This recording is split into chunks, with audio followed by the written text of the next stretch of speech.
So, welcome to SModcast, where I, Kevin Smith, and my good friend and producer Scott Mosier sit around and add to the detritus of a wasteland of podcasts that are out there.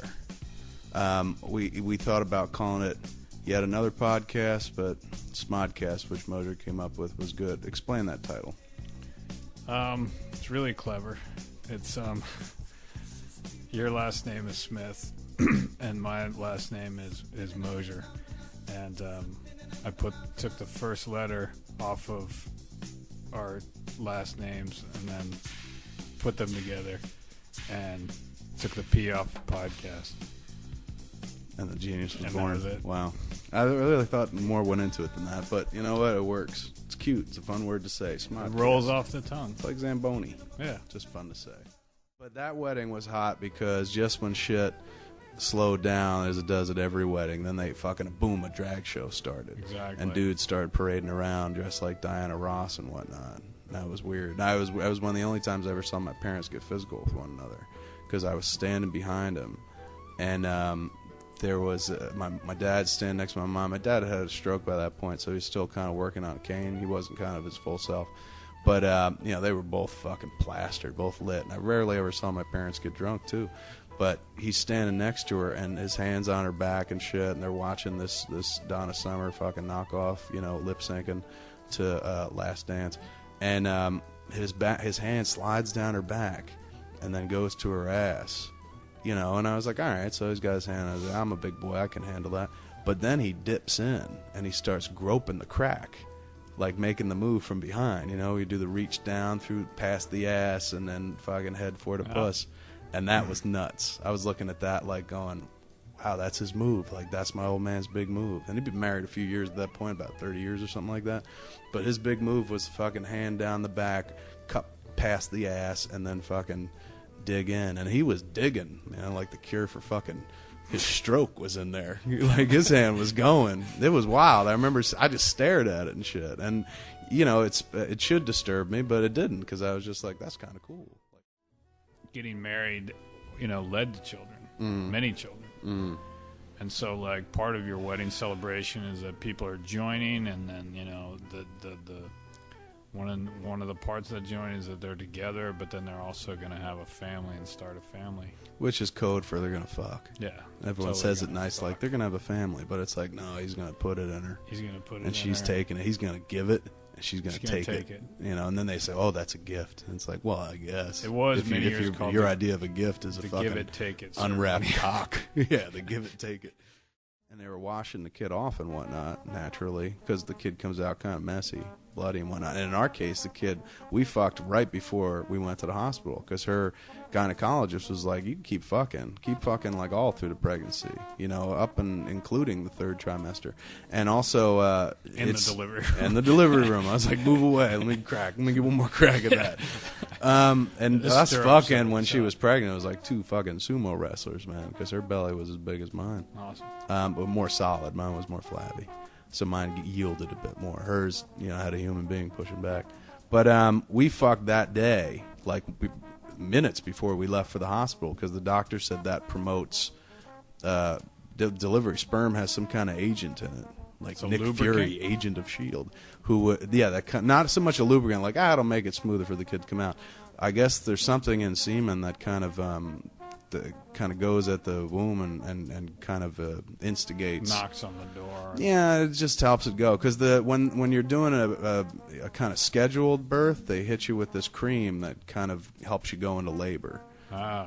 So we had done it right before we went to the hospital. She had a baby like 3 hours later and shit. So when they pulled the kid out, they had to wash not only the blood, but probably my fucking cum right off that kid, and which I thought was kind of weird, and nobody talks about that. They don't, that's a kind of that's a kind of weird thing. It's like the doctor wasn't like, we're washing your cum off the child, just to be clear. Was there a big cum deposit that was like really visible? I was dropping a fat load that day, sir. I think. I mean, like, I never looked to see my quantity. I don't think I'm one of those dudes that has a bunch of quantity. Like, you watch those pornos online and shit, when they do them in 15-second increments, you can sample MPEGs, and when they show dudes coming, like, because almost every dude pulls out to come, usually on some poor sap's face, these dudes they must save up like for a month because these dudes are shooting fucking gallons. It's like they got one of those super soakers and it's like buzz, buzz, like double, triple sprays coming out.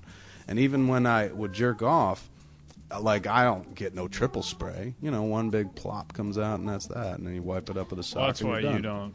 That's why I don't. One of the have many that reasons either. I don't do porn. So this is the part of the week that called "It Must Be True." I read it in the tabloids. There is an actual picture of Bao Jishun. Of the Asian gentleman in question? Yes. The world's tallest man has used his physical gifts to save the lives of 2 dolphins. He's a herdsman from Inner Mongolia who stands 7'9". 7'9". Is that 7'9". tall? That is tall. I'm about 5'10", sometimes 5'11". So he's got you over 2 feet. 2 feet over me. So I'm dating that dude. My head's on his chest easily. There's hug. a picture. Not that the people in the... Yeah, but he's surrounded by Asian people who are generally short. It's You know, I noticed, too, he's walking with a cane, it looks like. All those tall motherfuckers have to walk with canes. What's the point of being that tall? You got to always carry a cane around. well, with it's you. not like he filled out a form and chose to do it. He's just like, I'll go for it. So he... 2 dolphins, they ingested shards of plastic, and rather than operate surgically, they asked Bao to use his extraordinarily long arms and remove the plastic manually by reaching into their stomach. Now, how do you think he reached into their stomachs? Down the throat? Or up the ass? Up the ass you'd have to go through. I don't know if they have as much intestine as a human being. Yeah, I don't know. I think you'd probably go through the throat and into the stomach. It's a way better story if he goes through the ass. He's just like... Totally.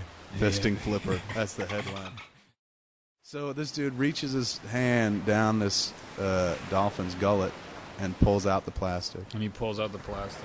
Do you think he finally felt like that's why I was born like this? That was my purpose. Like the whole time he's like, why the fuck was I made this tall? What's my job in life? Unless he's like the star of a series of tall man porns. Oh, totally.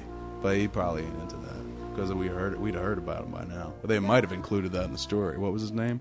His name is Bao Jishun. So they're like, Bao Jishun, comma, often seen in tall man porn, comma, came to the rescue. Flipper. Aspect of it. Here's another story. Residents of the Swedish village of, I believe it's called Fuckby or Fuckby.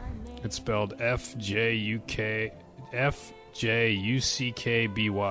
Are petitioning to change the name of their community. Thanks to globalization and the spread of English, the pronunciation and spelling of the place name, Fuckby or Fuckby, today arouses ridicule, teasing, and hilarity. Wrote Fucky Bite, as they say it here. Fuckabite, Katrina Flensburg. That's genius. They're now suffering from conditioned shame brought on the giggling and smirking they encounter every time they name their hometown. Where are you from? Fuckby. That'd be like, where are you from? I'm from Cunt, Michigan. Like, well, I'd be proud. Yeah, totally. I'm from Cunt. Yeah. Everyone's like, well, so am I. That'd be kind of interesting to live in Fuckby. Not worth moving there for, but like if I lived nearby, I would move there just for the pun. Just to be, spend a summer in Fuckby. Totally. I wonder if it's Fuckby. They didn't phonetically, so I don't know if it's B-Y. I'd say Fuckby or Fuckby. Fuckby is funnier. Because imagine you're like, fuck by Norway. Yeah, maybe you, buddy, but I won't turn my back on a Norwegian. They're like, no, I live in Fuckby. I'm like, oh, you live in Fuckby what? The sword? It's not live and die by the sword. That would be, I'd have to keep my options open. Do you all right, what if Malcolm was like, they're not so interested in the dog, but they're willing to pay you $5,000 for the same hours. You're just hanging out. Same deal. Nobody's touching you. Like, you don't look like a bear, but... You don't look like a bear, but they want you. You're the twink quotient. Because if it's a bear bar, it's a bunch of fat dudes like twink. me. But you're close enough. You'd have to shave, and then you'd be kind of twinky. I was told that I was an otter. You're an otter. I'm an otter. All right. So let's say they want... Well, bears fuck otters, too. I think a bear, Hopefully not in the animal no. But that would be great. Then you'd have like an otter looking like Wolfie. But he's like $5,000. You hang out on this little stage, behind the bar. You don't have to do anything. You sit there and read your magazine if you want. Sometimes you can dance if you'd like. It's also not every backbreaking weekend. labor. Every weekend, all year long. I don't want to do anything every weekend. But it's not every let alone weekend. something that I held But no interest. But in it's me. not every weekend. I mean, it's every weekend, but it's not every hour of every weekend. It's only 4 hours. Like, think about it. You can even bring up a mini DVD player and watch movies. You know, they're not asking you. It's not like, and then people got to come on you. You know, it's none of that. You're just hanging out. Although Conversation wouldn't be would going stop that there. long if I was a fucking cum target. they're like, we want you to lay in a tub and everybody comes on you. That's the call right now. There it is. Coming in. Like, is a fault line, Moj. Have you come to terms yet? Will you sit in the cum tub?